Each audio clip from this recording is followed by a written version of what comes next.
خب خانوم، برا روزی مرد برامون کادو چی خریده؟ وای عزیزم، نمیدونی سری این کادو خریدن برادا چقدر اذیت شدم. چرا؟ از بس که دو به شک بودم. اولش گفتم برات گل میستونم، بعد با خودم گفتم وا شوورم قشنگترین گلی رو زمینه.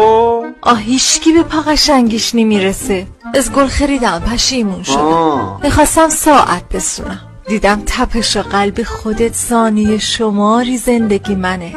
خودت بهترین ساعتی زندگی منی. گفتم نه، ساعتم فایده نداره. رفتم برات کت و شلوار بگیرم، اما دلم نیومد این قد و قامتی رعنادونا تو کت و شلوار تصور کنم. چرا؟ آخه ماشالله باشه با کت اینقدر بلا و دختر کش میشی که میترسیدم سرم هوو بیاره خدای نکرده.